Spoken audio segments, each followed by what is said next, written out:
Imaginez un jeune homme de 20 ans, brillant, passionné, engagé politiquement, qui, dans l'ombre de sa courte vie, allait bouleverser le monde des mathématiques. Cet homme, c'est Évariste Galois.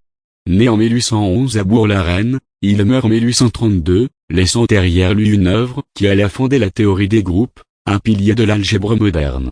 Mais sa vie fut aussi marquée par la politique, les passions et un destin tragique.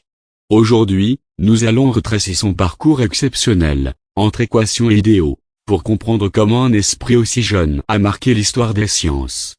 Une enfance marquée par l'éducation et les idéaux. Évariste Galois naît le 25 octobre 1811 à Bourg-la-Reine, dans une famille bourgeoise lettrée. Son père, Nicolas Gabriel Galois, est un homme engagé politiquement, maire de la ville pendant les 100 jours. Sa mère, Adélaïde Marie de Mantes, lui transmet une éducation classique, mêlant français, latin et grec. Dès son plus jeune âge, Évariste montre une aptitude particulière pour les mathématiques, un domaine qui le passionne profondément.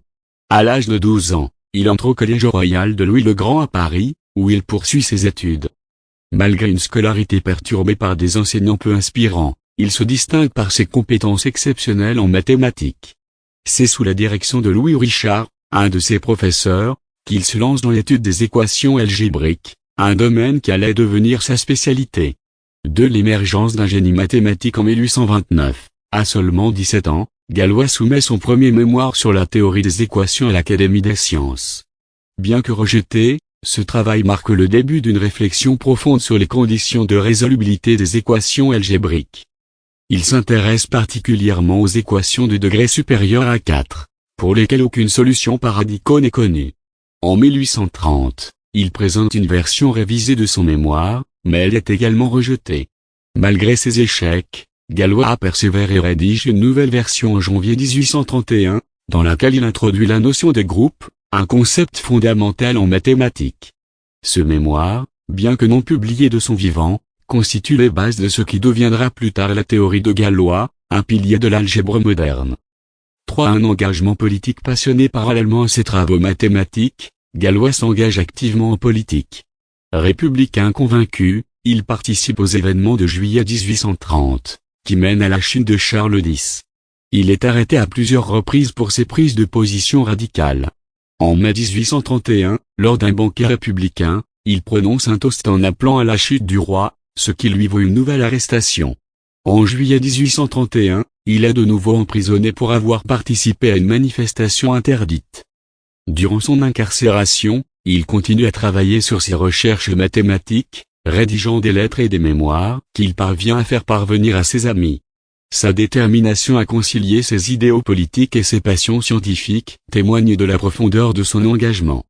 Le duel fatal et l'héritage scientifique. Le 29 mai 1832, à l'âge de 20 ans, Galois écrit une lettre testament à son ami Auguste Chevalier, dans laquelle il résume ses travaux et exprime le souhait que ses théories soient reconnues par les plus grands mathématiciens de l'époque.